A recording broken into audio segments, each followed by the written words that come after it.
I held it in till I was about 28, 29. You never told anybody? Nah, I was, because you got the whole, you say anything to kill your parent thing. The guys told you that? Yeah, it started off with his kids first doing it to me, and then, of course, they learned it from somewhere. And then, I just never, and then by the time I got a certain age, I just didn't want people making fun of me or just, I felt like I was less of a man if I said something, so I just kept it to myself. It stays in the closet. Yeah, I didn't know it was going to create so much internal issues.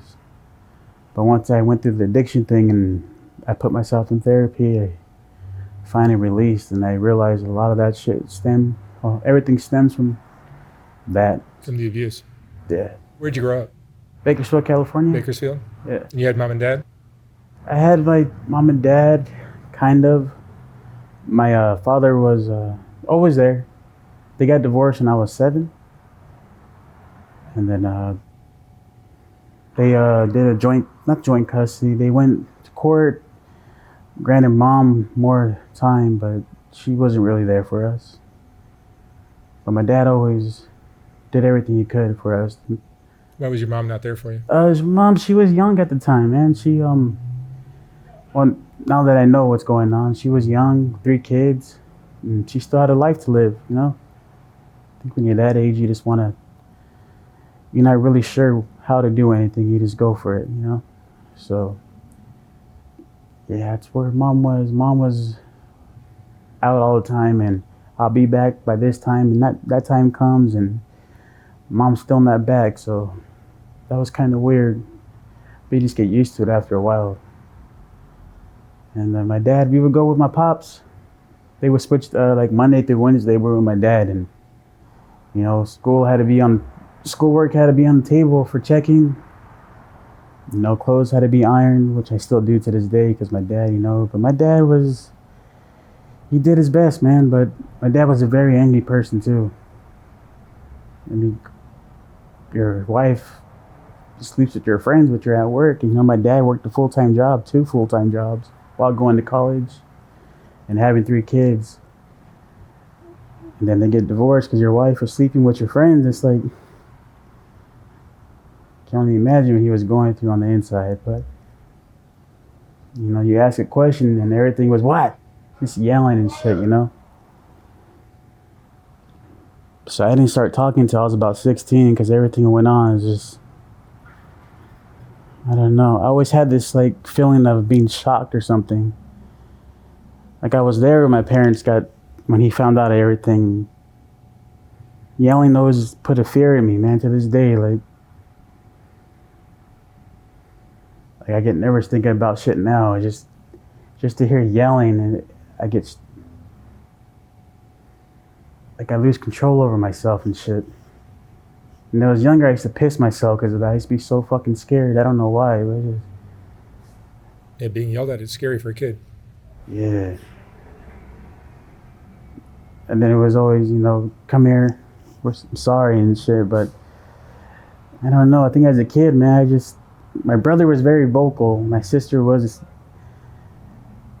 she was a daddy's girl, so she was protected. But it was just me. I've always felt like nobody heard me and nobody cared enough to ask if I was okay and shit, But, I just thought because I was a middle child always gets screwed at some point. So they say in the movies, right? But life just happened that way, and the mom started bringing around multiple men, and it was just weird because none of these men are my father. And I would go home, my dad would ask if I was okay, and by then I wouldn't talk. Everything was just nodding and shit, and then over the years, mom would just introduce different men. Some of them were okay. Some men, like, I still keep in contact with him and all of his buddies because they're like uncles to me. But then there's some men, I wonder what God was thinking when he made them, When did the abuse start? The sexual When I was a kid, I was about 9 years old the first time it happened. And who was that with? I was by myself. We were mom took us to a party. And I was playing with the kids and all that. I was in the closet playing with them, you know, and then one of the daughters started, she took her clothes off. I was like, and you know, when something isn't normal, you could just feel it in your stomach. And then again, I got that shocking feeling that I couldn't do anything feeling. And then she started touching me in certain areas, you know.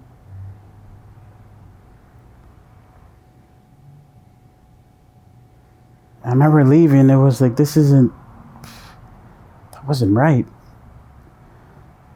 And I was so fucking scared because I was like, what if they don't believe me, you know?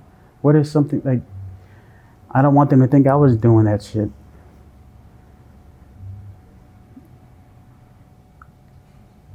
And they go to parties, man, and that's the same people, and it was just like,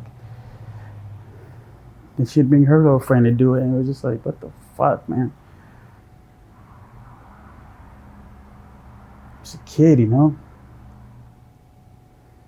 I got my first blowjob when I was 9 years old from this little girl. I'm like, who taught you this shit, man?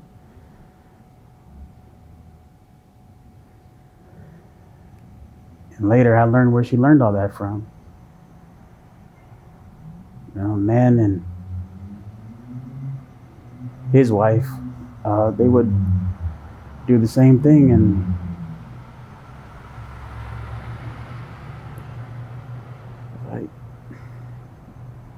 sorry, it's like my second time talking about this, and so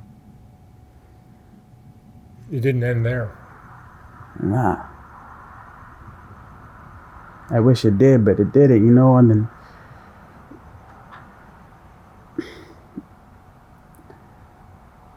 I remember after that, everybody was outside. I'm like, fuck, why come nobody's coming to see if I'm okay? Ain't nobody to come look for me. I started thinking, like, man, what the fuck? Where in the hell is where's my mom? You know, and it's just like,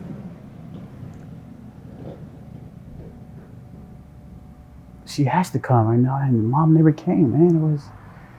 And then they took me in the kitchen, they turned the stove on, they put, you know, and they got my hand, and they're like, they were trying to put it on there. I was like, so I'm fucking pulling it back, and they're like, well, if you say anything, you're gonna go in the fire. We're gonna kill your parents. And I was like, fuck, you know, when you're a kid, you believe everything everybody says. You know, it was just, and that feeling of being like that shocking feeling, man, it stood there for years on end, man. And then every time we go to a party and shit, we would see these fucking people, and what happened? Get a little get together, you know. And I never said anything because I know how my dad's side of the family is, and I didn't want my parents to die. But I grew a hatred for my mother.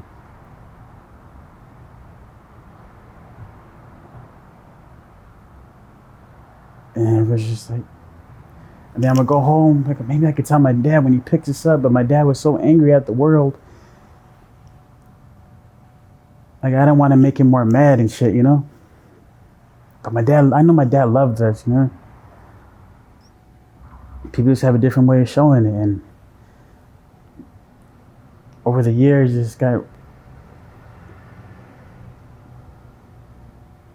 my dad was just going through his own shit, you know? But I've always loved my dad. My dad always loved me, you know? I'm a daddy's boy, man. I've always been that. School, the whole nine, but dad was there, but it was just like, how do I tell my dad this shit is happening? And I try not to live life with regret, man, but it's probably one of the biggest regrets I have. Never said anything.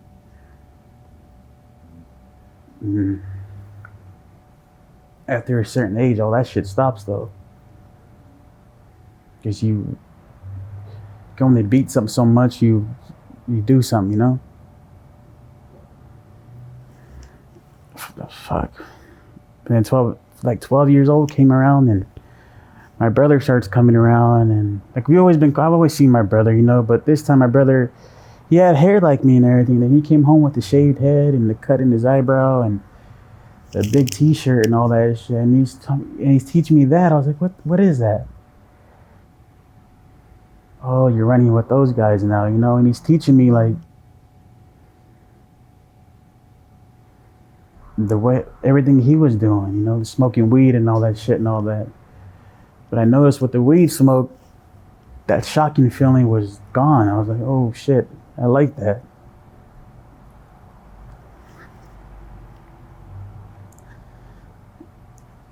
And my brother, he would go out, but it was just like, you can't go anywhere unless you take your brother with you. And then we're hanging out with his buddies, and I'm thinking they're really doing shit out in the street, but then it's like, my brother's doing it, then it must be okay.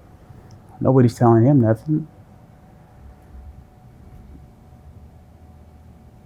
So you get involved with people, man, and I started meeting other people, and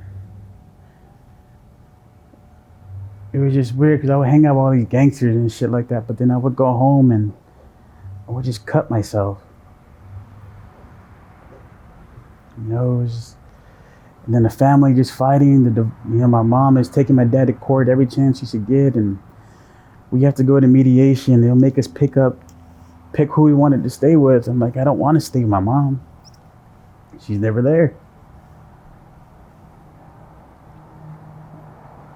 I don't want to go back. I'm scared of that fucking place, man. I'm scared of, like, what if she meets somebody else and they start doing that shit and it starts over.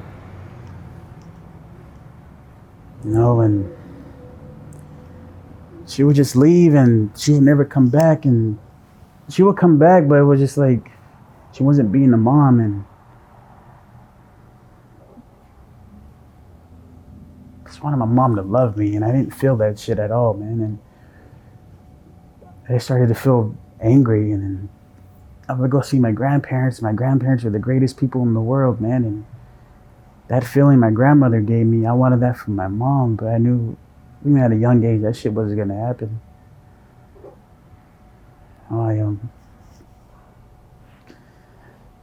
People are fucked up, Mark. And It's shocking how common this is. yeah, and I always thought it was just me going through that shit, I apologize for cussing so much. It sounds ugly. I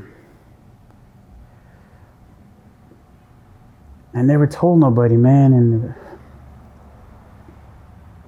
I started doing things in the streets, and one day I'm Nicholas, I'm Bubba, and then now I'm Virus, C Loco, and I'm 30 years old, so I came up and like, you had to earn your name, and your name presented you, And I started doing a lot of fucked up shit out there, man, and now I meet kids at school, and they're coming to school with weed and their parents' meth and pills. I'm like, what the fuck is all this? I've never seen any of that before. And then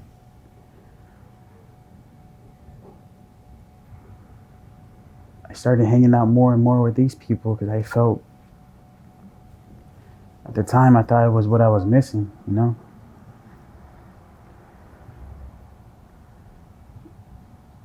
then I was like, well, fuck, something isn't right. I just felt it my whole life, like something was off, and there was no connection in there with anybody. Even at home, my dad's family they're great people, man. They're totally opposite of, at the time, they fucking loving the family, man. They cared for everything, but I still felt like, because of what happened to me, like I didn't have the love,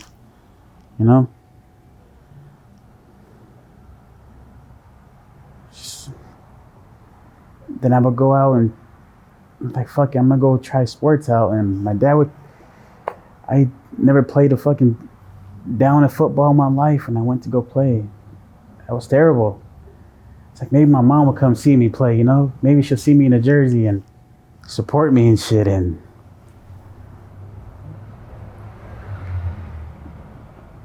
my mom never came.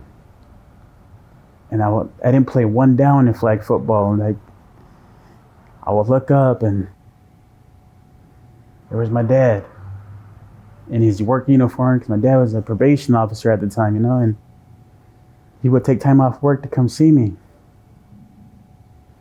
And I appreciated that so much, because I know he would always be there, but I was like, man, maybe my mom would come.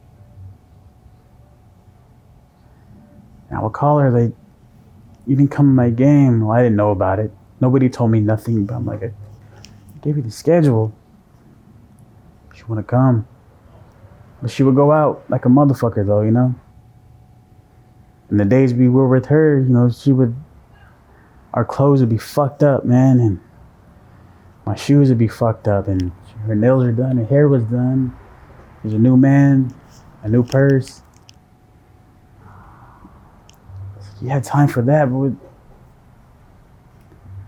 were trying. And mom wasn't there. And then my birthday would come, you know, and because my brother and sister, it was a big event for them, but it was me. Maybe my mom would call and tell me happy birthday, you know, and the phone never rang, man. It was just like, and my dad would hug me and he'd be like, I'm sorry, son, but, you know. And that made me more angry and more angry, man. I started doing more shit, and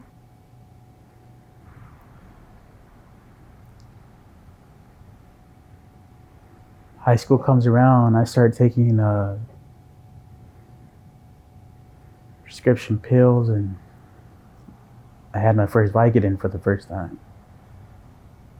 Just that one little Vicodin, it took everything that I felt right here. It was gone. But even then, I knew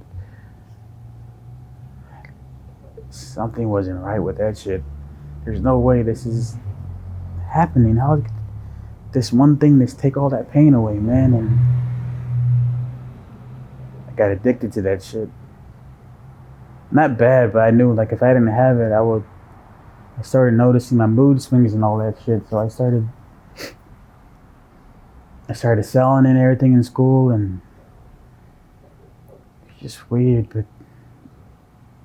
after a while, all those feelings came back, and then so much more just happened, man. This life just happened, and when I was 17, I was out.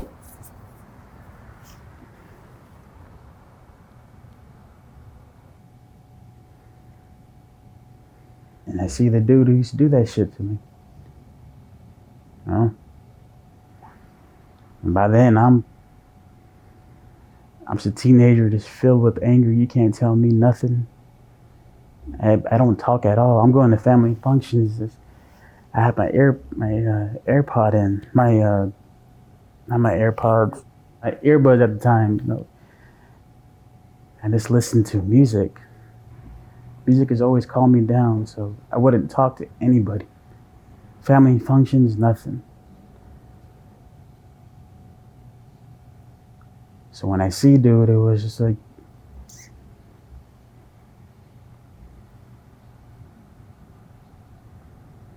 you know.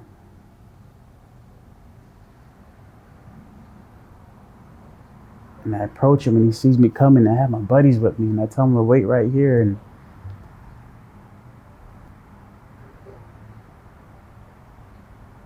then here comes the little girls he had at the time. They're my age now, or around there. But they knew I wasn't coming to say hi.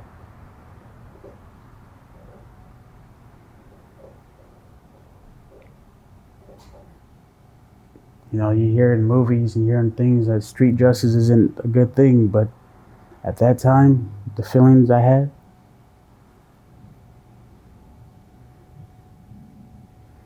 I thought I became a man at that point. I left not feeling like I fixed anything. Nothing went away. What'd you do to him?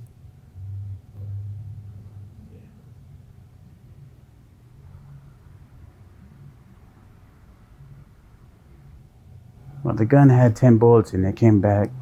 I had 7 left. I was a kid being hurt by this person. And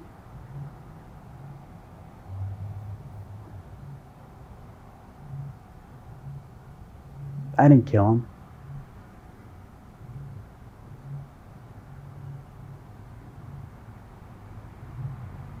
should have.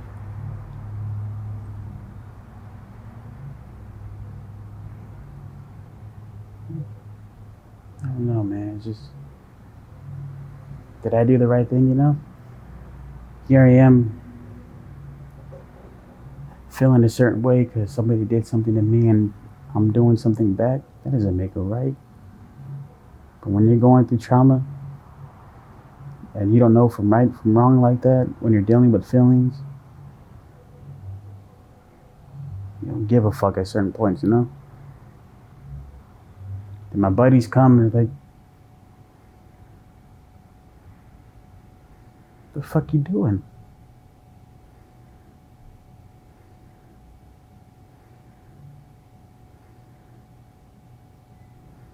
Then that shocking feeling came. You know, and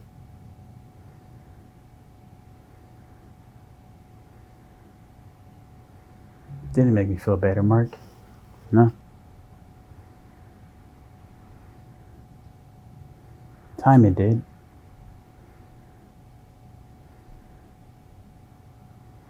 I didn't cry. I didn't feel any way after that because I was already doing what I was doing to get rid of the pain and shit. No, I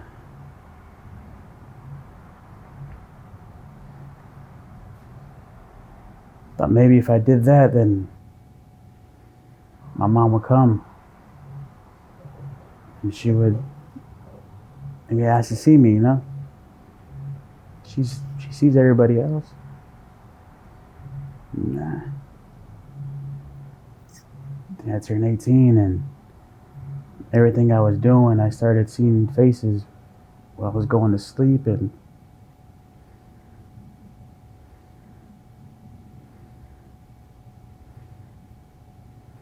I just felt like I couldn't take that shit anymore, so I ended up hanging myself, and it's like I couldn't even do that right.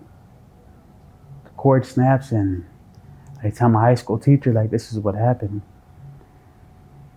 And she reported me to the counselor and they got me some help, but that shit, they say it's help, but they ain't do nothing. You know? And I just started doing things, man. Like, life wasn't always bad, but when it gets bad, it gets bad. And I try to make sense of everything that happened, you know?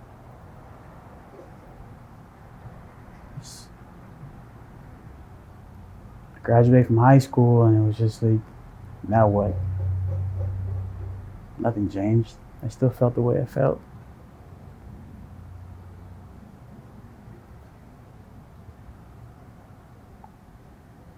And I just started to feel like everything I was doing was for nothing, because at that point, now that what I know now is just like, I'm just looking for somebody to care for me, you know? I want that mother's love that I never had. I don't know, just angry all the time, and I would lash out. My friends would call like, yo, this is happening, and I would be there. I would go. Because I didn't care if I lived or died. I didn't care what happened. I was always there.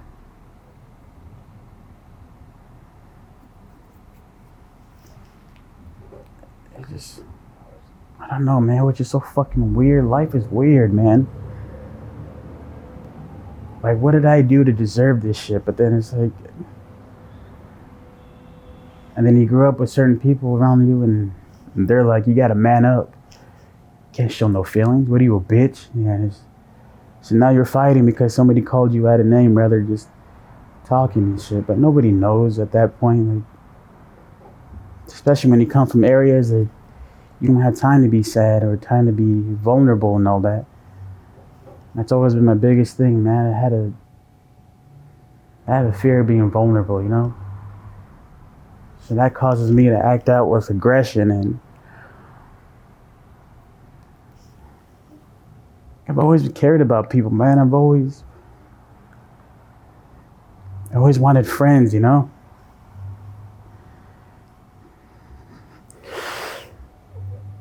I would try and People will come and then they will leave.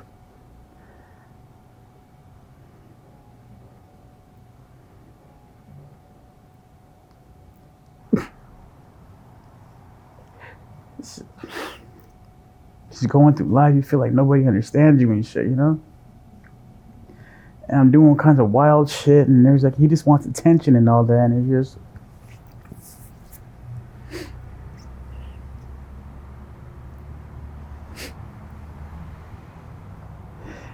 just want somebody to care about me, you know? Like, I know my dad cares about me, and his family cares, and everybody cares. My family. I don't feel that shit.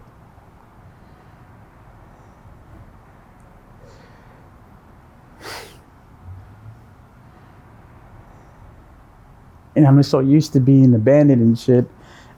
And to me, I think it's normal, and that shit ain't normal.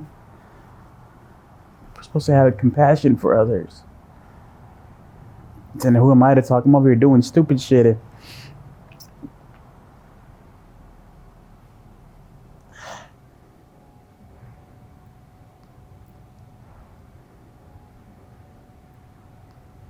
And this life just goes on, and it gets dark.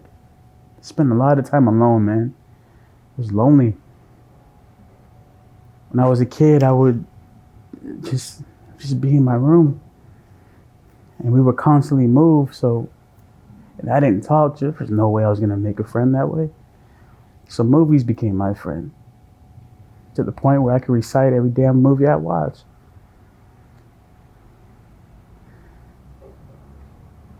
And I want to hang out with my brother and sister, but they're like, no, we don't want to go over there. We want to stay over here. And when we were all together, they never wanted to hang out like that.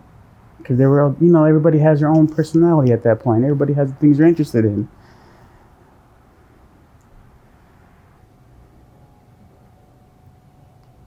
Spent a lot of time alone, Mark. I think more than I should have. So living like that, it took the fear of imprisonment away from me, I think. But it also ruined my communication skills and my social skills.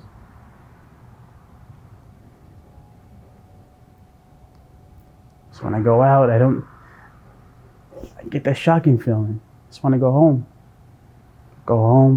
Just want to be out. It's like, fuck.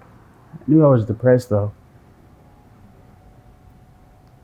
The courts, they put us in like counseling and all that shit at a young age, but I still rather it all happen to me than to my brother and sister, There wasn't nothing to happen to them.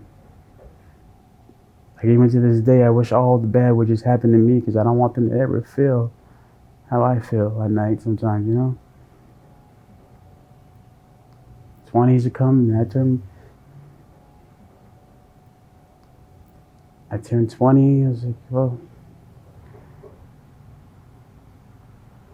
I was just going through life, man. And then 22 came and my fucking legs gave out for some reason. I had to learn to walk again. I looked to my right. It's my dad. There again to bail me out. Just being there for me, and they took my license. They took me off work, and there I am home alone again. And it felt like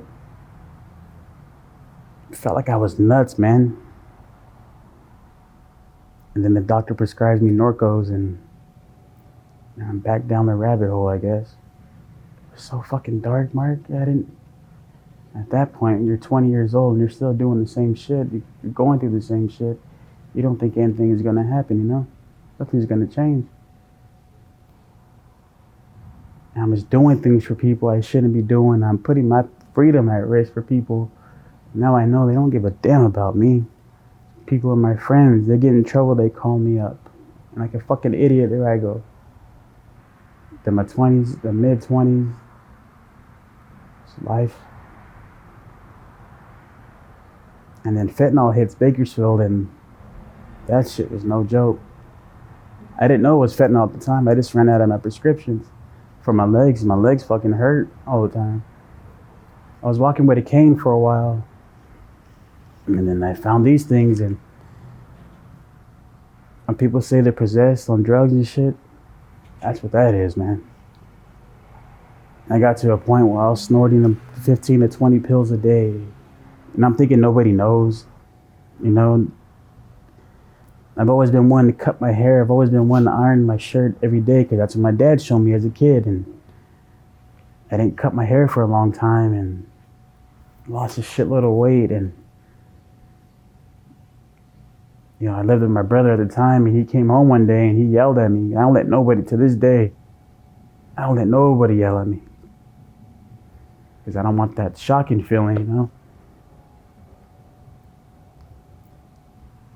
He just gave me an ultimatum. You get your shit right,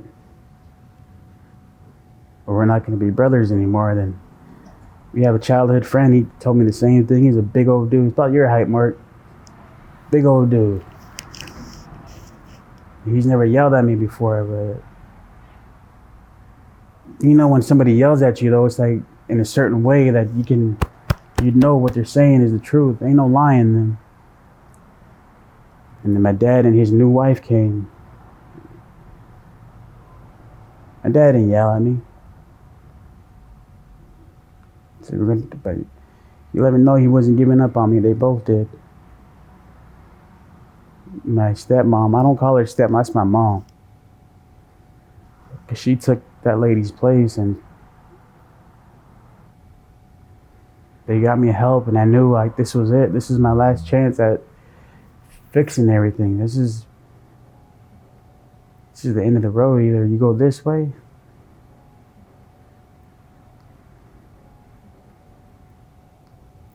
so there I go. I went to rehab, and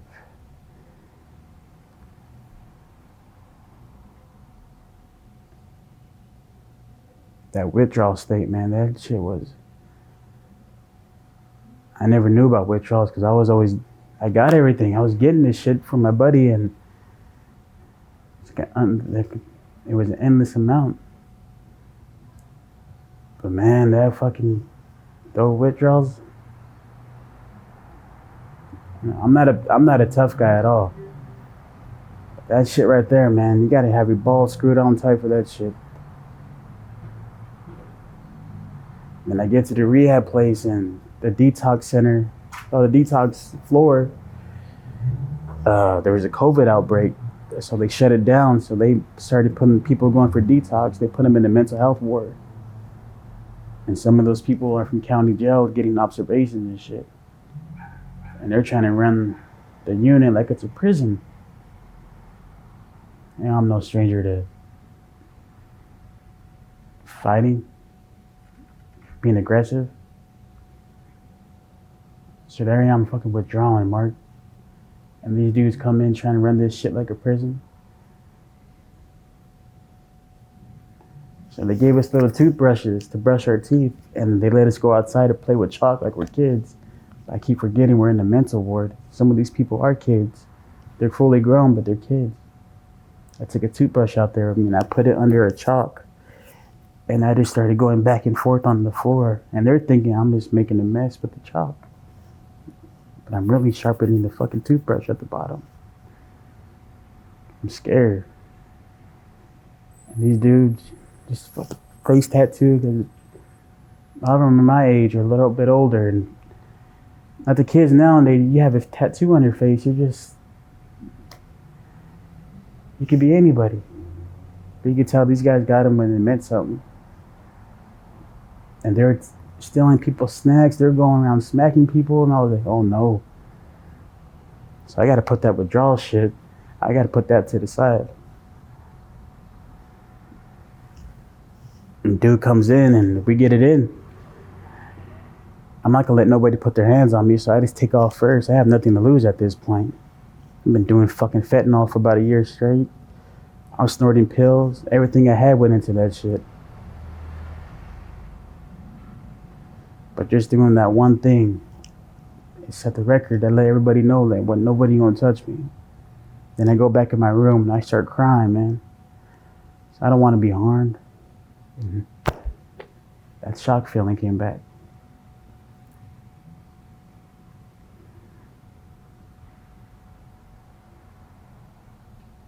And I start crying, man. Like, what the fuck am I doing? I'm tired. Like, mentally exhausted and shit, and I call home and Dad's there again. Call my brother and he's supportive. I call my sister, she's supportive. I call some of my uncles, they're supportive. I started thinking, man, I've been chasing my mother's love this whole time. For no reason. I had everything I needed right here. They love me. Fuck them. You don't love me? Fuck you. And then my last day, a program director came in and they were like, "You need some therapy." Because you got little group sessions, like, yeah, you need some therapy in you.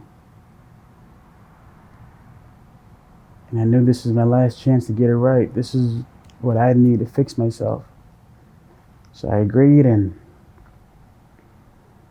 I come home and realize a mess I created. I'm over here ruining my life because somebody hurt me. It wasn't my fault. And everything is just eating me up on the inside because I never told anybody anything. From the child shit, the street shit, I've always done everything by myself. When I did what I did to do, my buddies just happened to be there, but I've always made it my business to never have nobody around me when I do certain shit. It's all one road. You start merging and all that shit, that's where things get fucked up.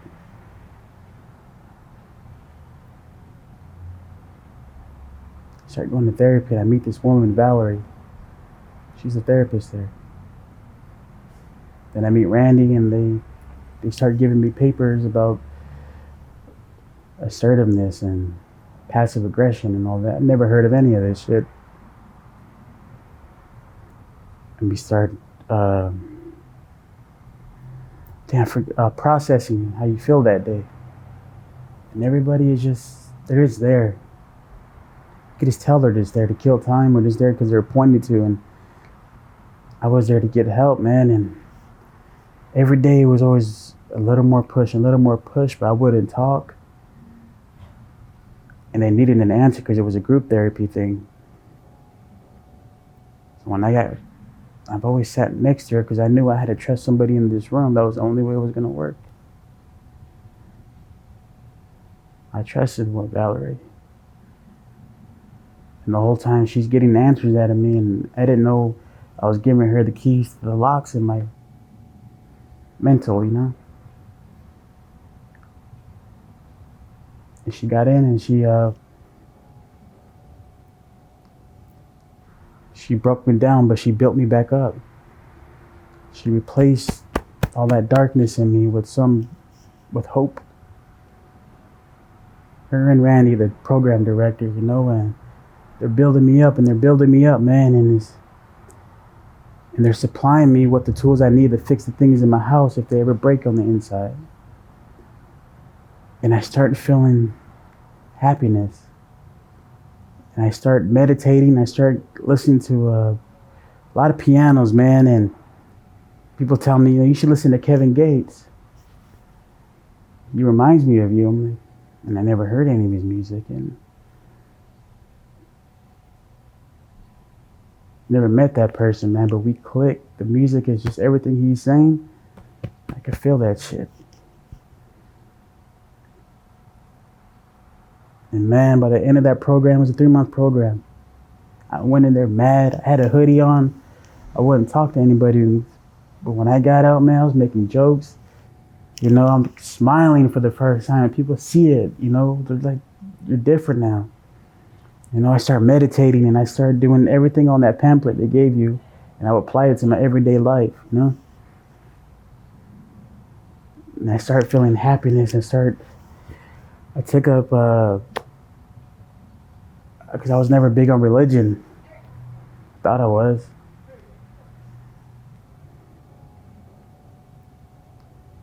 And then I started learning about the Muslim religion and all that. I was like, man, this shit works. And then I started fasting,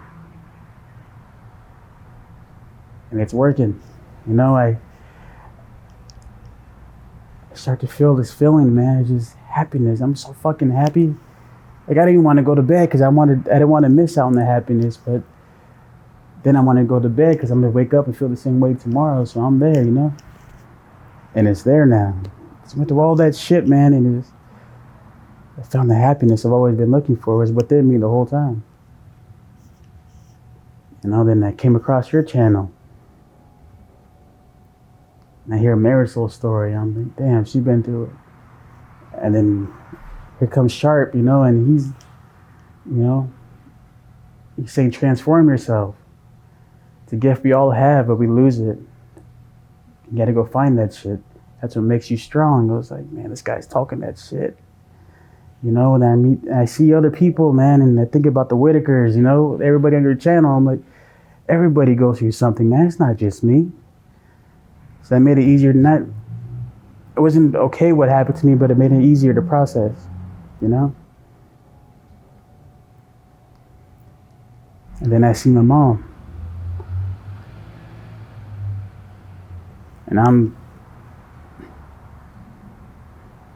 it can go two ways. I can be a dick to everything. Or I can use what I've been learning and I can change something, you know?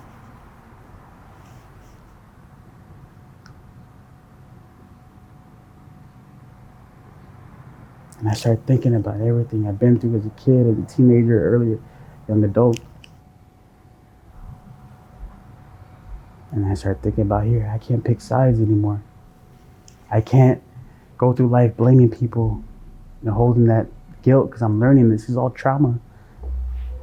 People only doing what they know how to do. You gotta let people be who they are. Gotta accept my mother for who she is, not what she is. Because she's just learning what she was taught. She didn't know what she was doing with 3 kids. But what parent does, you know? Tell her, like, hey, let's go eat. Let's go have dinner or something. Get in the car, like, first thing first, I don't want to talk about nothing from the past. I forgive you for everything. So I'm still learning about self-accountability and self-reflection. And now I'm still spending a lot of time at home. I'm not lonely anymore. I'm just alone. And that's okay. I learned to love myself, man. I learned to be okay with who I am. Ain't nothing wrong with me. I'm one of the greatest things that ever happened in people's lives, man. That's how I feel. I can go through a lot of shit because people have been through way more shit than I have. But I choose not to live in the darkness anymore, you know? You listen to music. Like, man, I gotta meet Kevin one day, you know? I want one of his breadwinner chains, you know? Because I feel like I went through all that adversity counts. That I feel like I want a chain, you know? But then I'm like, I live in reality here, Nick. And I told myself, like, I'm not Virus anymore. I'm just Nicholas. I'm happy. I'm peaceful. I just want everybody to feel the way I feel. You know, my family and my family hate each other, man.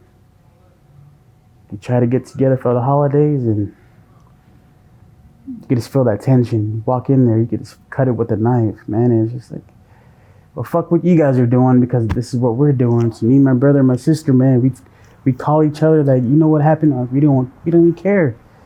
We're gonna do our own thing, man. We're gonna be happy. We ain't gonna let nobody fuck with that no more. And that's what happened, man. Valerie did something to me. And I told her and Randy all the years of school you guys had, all those hard nights you guys had. I know college is hard. It was all worth it because you're gonna help somebody. And you helped me. One person is more than enough, you know? I lost all my friends in the process of all this, man. They cut me off. At first, I was in denial, you know. I didn't have a lot of friends, but the ones they were there. And just, you know, I was an addict. doing the addict shit. You know, I never judged them for anything they did. They can get drunk and all that shit, and I would still be there. They would call me, something bad happened, I put my freedom at risk, you know? I take a few pills and I'm the bad person. That's fine. I always rooted for the villain in the movies anyway, you know? Sometimes they make it, sometimes they don't. I'm fine with flipping the coin on that. You don't want to be around me, I'm not going to beg you. You know? You don't want to be my friend, you don't want to be associated with me, that's fine. Because I have me at the end of the day. I know what it took to get to where I'm at today. I'm never going to let nobody fuck that up again. You know? I'm happy. It's all about me. You know? I gave up a long time ago, man. I didn't know why, but that thing that's inside of you, man, that's me. That pounding, that's another chance at life. It's another opportunity, that's hope, that's everything you ever wanted. You gotta find that shit, man. You gotta go for it, you know? And I found it. And I know my family's probably gonna see this shit. They're gonna be like, what the fuck? They're gonna call. They're gonna ask all type of questions. I don't have no answers for you. So don't even try it. It's too late for the answer. Too late for the questions, I mean, you know? But I'm okay. Because I have this beating inside of me. As long as I have that, it's enough to get me out of bed. Enough to keep me going. I'm 2 years sober, 2 years and 6 months sober. You know, I don't have the best job, but I got a job. How old are you? I'm 30 years old, man. All this shit started when I was 9. They got divorced at 7, but 9 years old when it really took off. Got deep, and I'm 30. Took a while. Yeah, plenty of years, yeah. Plenty of years, man, but that motherfucker beating in me. I'm fly. That's how I feel. The more I look in the mirror, I can't be fucked with, Mark. I'm happy. This smile bright up and you can put me in the cave and I light that bitch up. You know what I mean? I'm happy, man. I feel amazing. You know, I don't have the most money. I be struggling sometimes, man, but fuck it, life's a struggle. From what I've been through to now, bring that shit on, you know? I'm here, man. I'm fly. I'm up in the air with it. You know what I mean? I got these big old wings on me. You know? This shit cool, man. I appreciate you for having me, Mark. Beautiful story. Thanks, man. Thank you, Nick. Yeah.